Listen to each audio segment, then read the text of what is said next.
Hi there, welcome to MarketTapp. So excited that you're here. I want to give you a walkthrough and show you everything that is available to you and how to use it and how to have as much fun with it and to get as much out of it. My name is Bill Guthrie and I am the creator of MarketTapp.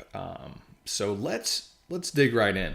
So when you log in, you're going to see this first primary screen, and this is our niche inspiration module. So you can see over here on the left we have these different modules: niches, explore, audience, Amazon, and ClickBank. We'll go through those individually, and what you'll see is these very big categories, these big ideas, right? Arts and entertainment, business and law, health and wellness, pets, sports and fitness. And what we've done here is we've attempted to break the human experience into these really big categories. And then, so if you have a market or a niche that you're already interested in, start to explore. And you can find it. If you are starting it from scratch and you have really no idea, but maybe you say, hey, I kind of like, food, or I really love pets, or I'm in the relationship side of things, or, what kind of hobbies are out there. That's really what this part of MarketTapp is for.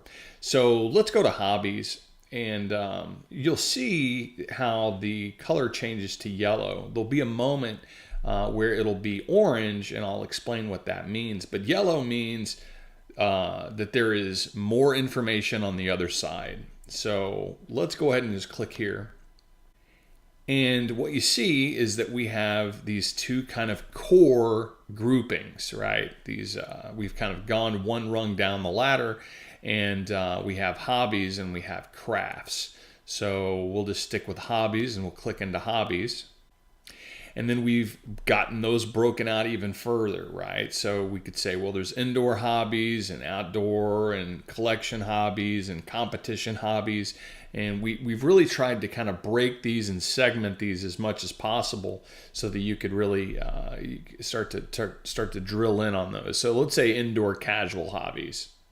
And suddenly you see that there is a lot of hobbies, right? A lot of hobbies.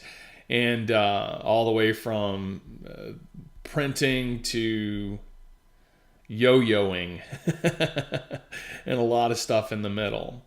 You can see at this point that a lot of these are starting to turn orange, which means that we've given you the core information and now it's time to go explore.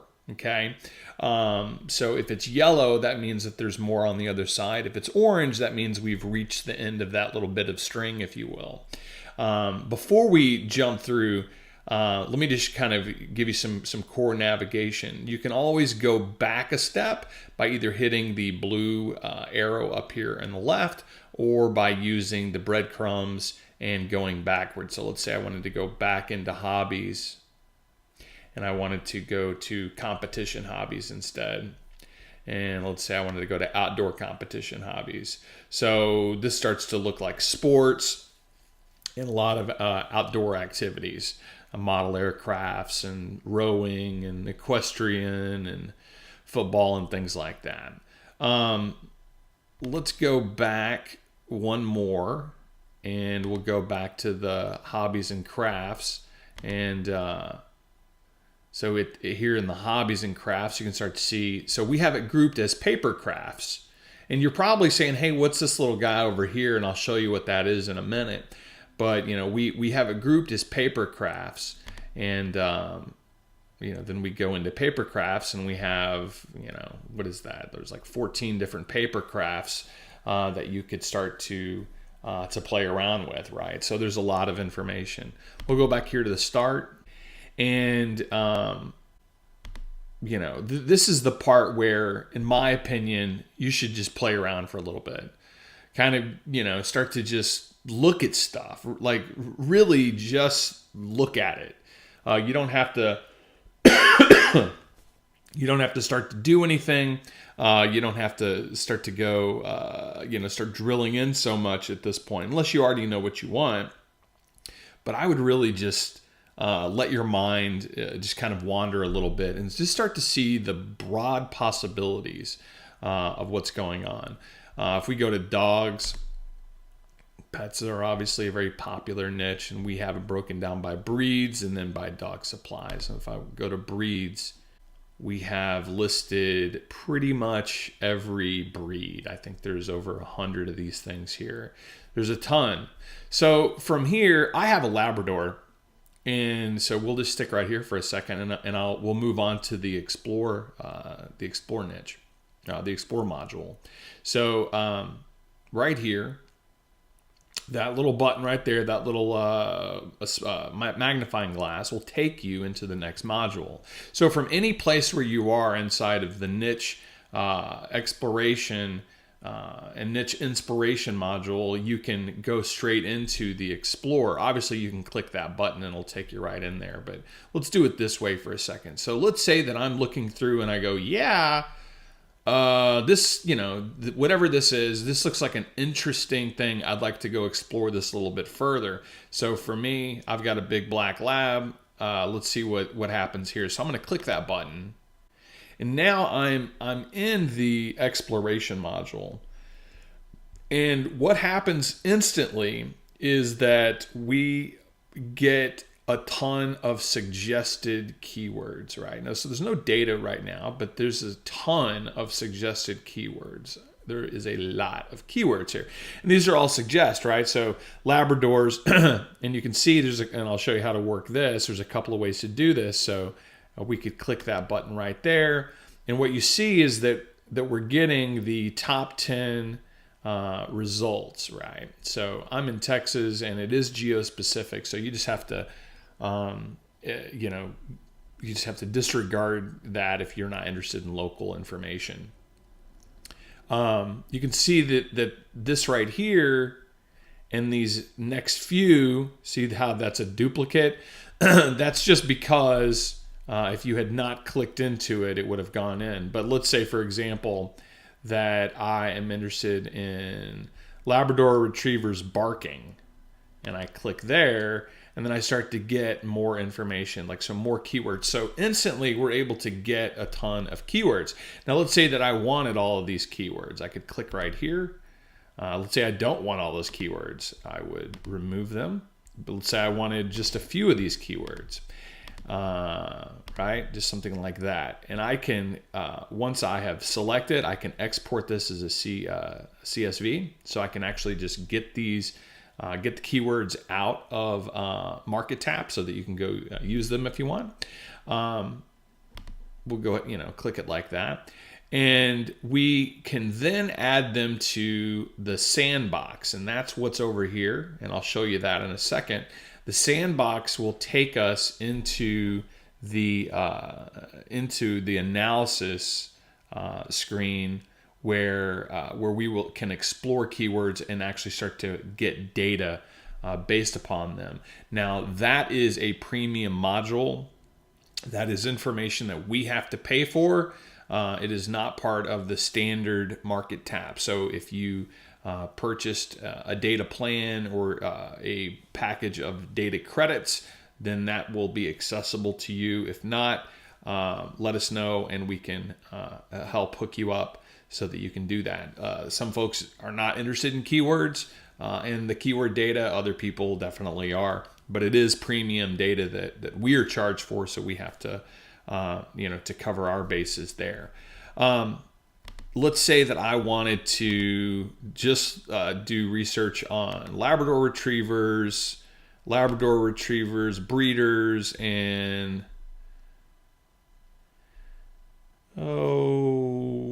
Labrador Retrievers colors. Okay, and so what I could do here is hit the select and send it over into the sandbox.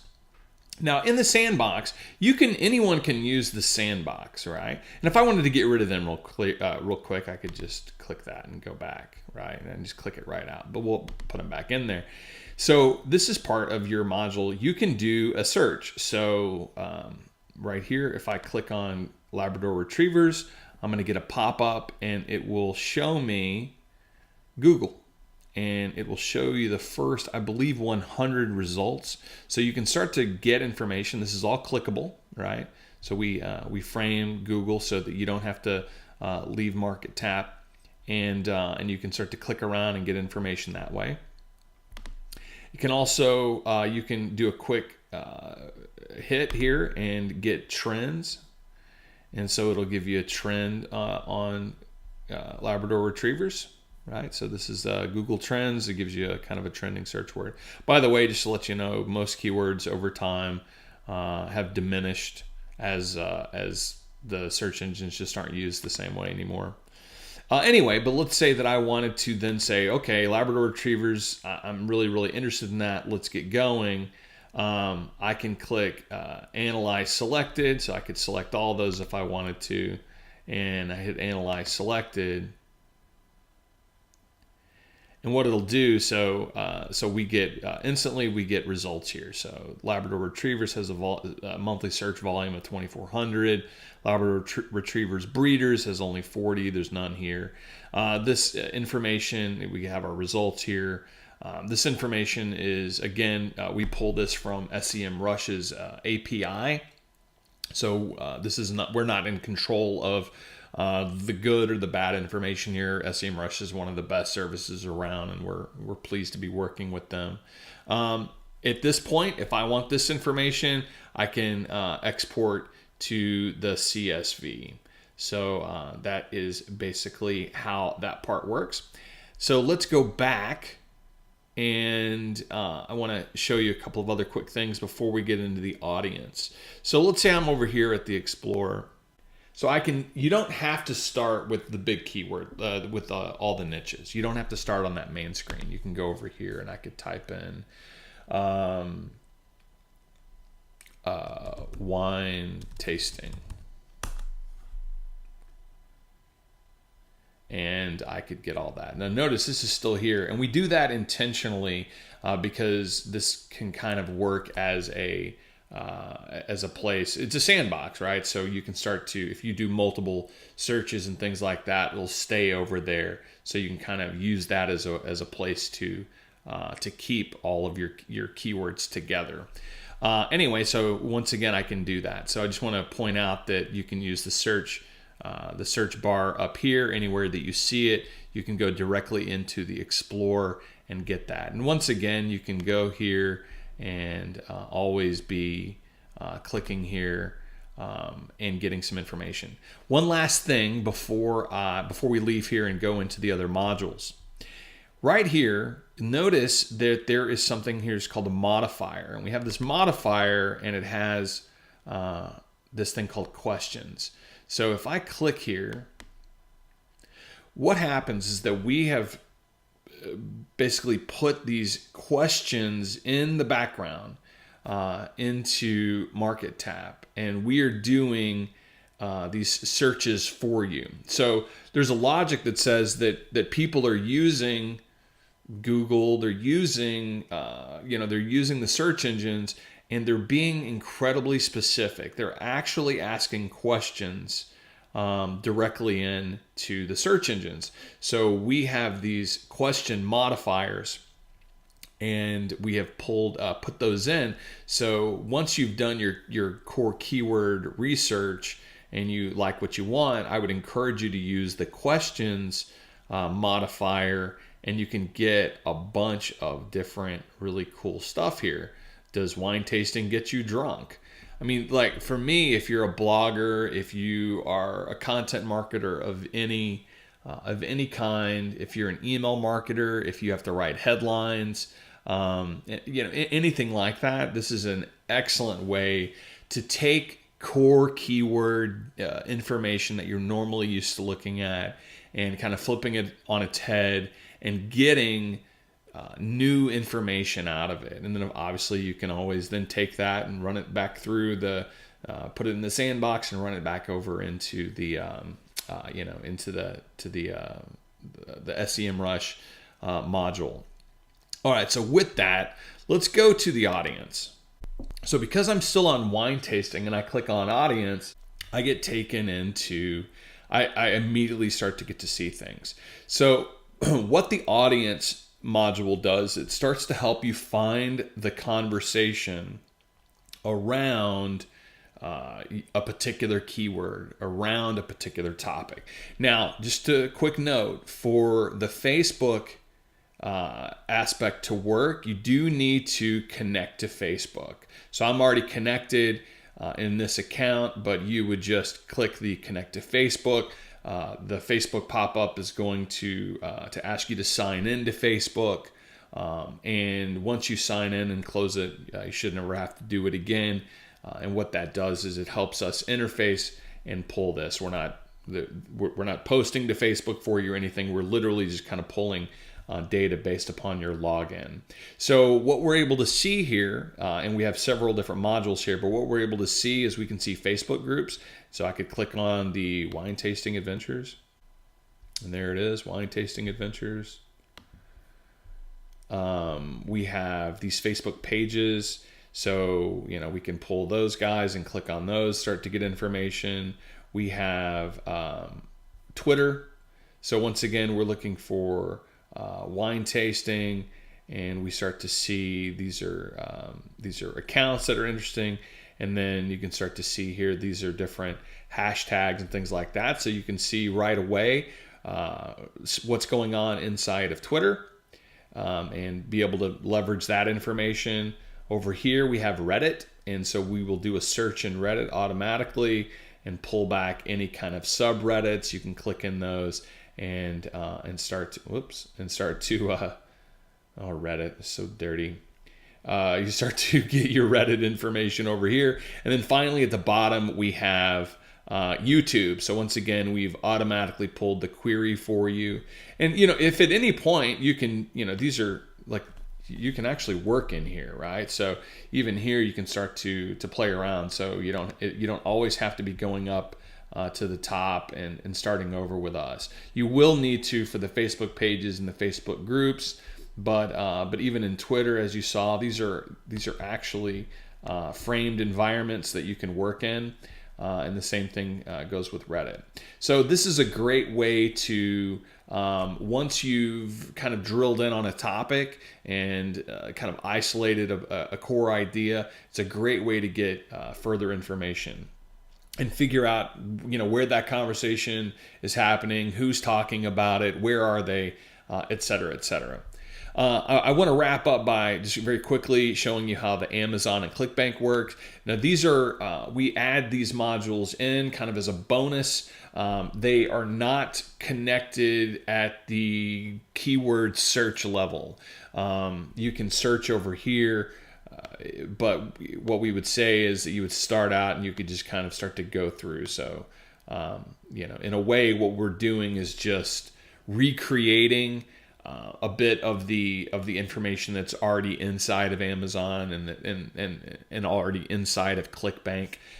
So what I would do here is you need to pick one of these three countries, and then once you do, you would go and find the kind of the core idea there, grab it, and then you can always start to go down and further down. And then what happens here is it would click it. And once again, you could see that information. So if you're in the physical products industry, you can grab some ideas there. The same thing works over at ClickBank. ClickBank is basically the same structure. We've taken the ClickBank database and we're basically pulling it in. So let's say I wanted to go to arts and entertainment. And I liked 10 plus vintage Christmas patterns. Open that up and I could see it right there. So if you wanted to be an affiliate or if you wanted to do some market research, you could see what's going on there. So they're selling 10 plus patterns for $39.99. If you wanted to sign up, you would click right there and take you right in.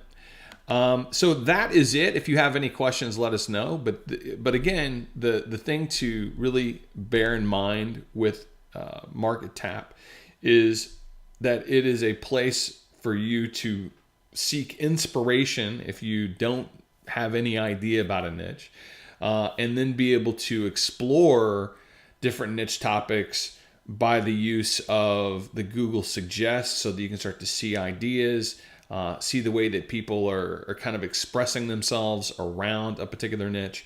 Then you can take what you have there and do keyword analysis if you want. And then you can find your audience and see the conversation that's going on inside of Facebook, inside of Twitter, inside of Reddit, the videos that are related on a YouTube channel, and then you can go and find physical products at Amazon and digital products over at ClickBank. So with that, thank you so much, and we'll see you soon.